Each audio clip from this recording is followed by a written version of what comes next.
Just saying. Ladies and gentlemen, I want to welcome you all out to a musical extravaganza called the Night and Day Project. Please save your applause till the end. Good, cause I love living. You don't hear me though.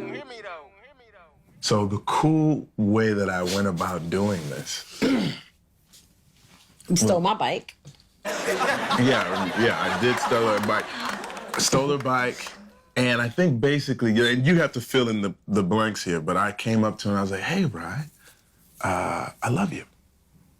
And she was like, okay. It was the weirdest thing. It was so creepy. And I was like, really I was like, yeah, I love you. And she was like, okay. And she walked away.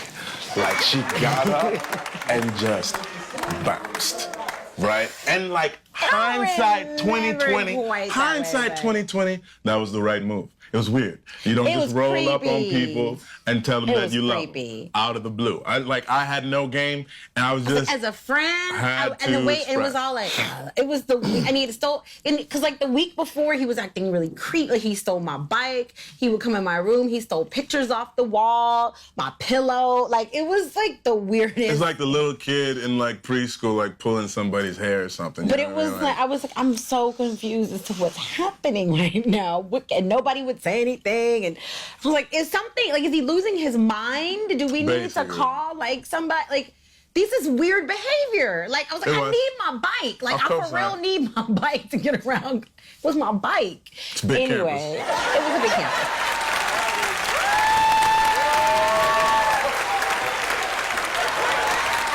I realized he was responsible for stealing all of my things. That's when I really felt like we need to have an intervention. And so that's when you came in my room and you said, I need to talk to you. I said, okay, here we go. And that's when you said, so here it is. The thing is, I love you. And I was like, I love you too. And you were like, no, I love you. And I was like, and that's when I said, okay. That's about right, yeah. Okay. There was no context, nothing, and that's when he left the room. Okay. And then I had to track you. I had to track you down because you were hiding in Danny Baldonado's room, our RA.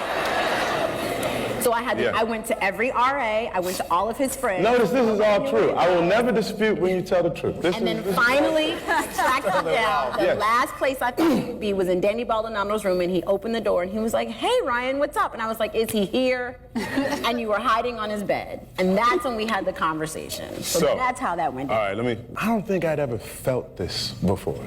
Like, honestly. And I am an individual who has like developed some polish over time, but 18, 19-year-old Sterling had this much, like zero game, zero. And I did not know how to talk to her. Like I would get tongue-tied and nervous, but I was like in the back, like I would go look in the mirror in the bathroom, it was like, you gotta tell her. Like you gotta tell her, you gotta tell her, right? And so it just came out. I was like, I don't know how to do it, but to just do it, you know? And as soon as I did it, I was like, oh, you messed that up so bad. Like, you messed that up so bad, and now you're gonna be in the friend zone, and you're gonna be stuck, man. And it became one of those things where she wasn't interested in me because she got approached in a very strange way. It was the right call. So I had to, like, stop talking to her because I loved her so much. I couldn't stand to just be her friend.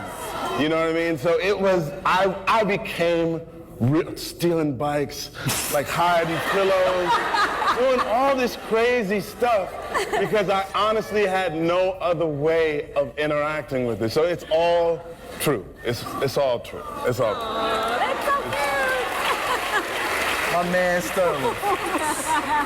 My man Sterling. It's all good. It's all good. So we try to make a point out of showing the how love begins. Now you guys had a very long and windy how love begins, so that's why that particular moment didn't make its way into the show, but because there were a lot of them. But that does contextualize things too. But I mean, we try to show that because sometimes things happen.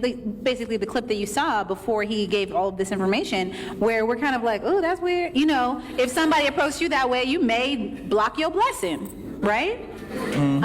So it's important to see the end goal, the end result here, or the journey that you guys are on. Yeah. Because things don't always start the way we think that they should. Why did you track him down? What? Why did you track him down? Ryan? Well, because you guys have to understand, when when I say Sterling was one of my best friends in the world, he was we were all, that freshman year, all of us were so super close. I mean, we were really, really, really good friends. Yeah. Like, I mean, we did our first play together. Mm-hmm. We found out we were both from St. Louis. We found out we were born in the same hospital. Like, all of these things happened. It was like, this is my homegirl. Like, we were... Barnes Jewish. Yeah. Yes, and so we would call each other Barnes. Like, we had this like short, I mean, he was just, and to be fair, when we first met freshman year, when we did the play, tell the people, you did not like me. You didn't find me attractive. Like, you were like, Ryan, y'all think she cute? I thought you were loud. I'm still loud. We got loud children. It's a loud situation. Just grew to love it. That's all it is. Grew to love it. So I tracked him down because when he said he loved me, that was not where I saw that going, and I didn't know what that meant for our friendship, and I didn't know. I had to. We had to talk about it, and I also wanted to know where my bike was. So, 2 reasons why I had to track him down in that moment and get to the bottom of what was going on. Yeah, Elaine back in the cut. What's up?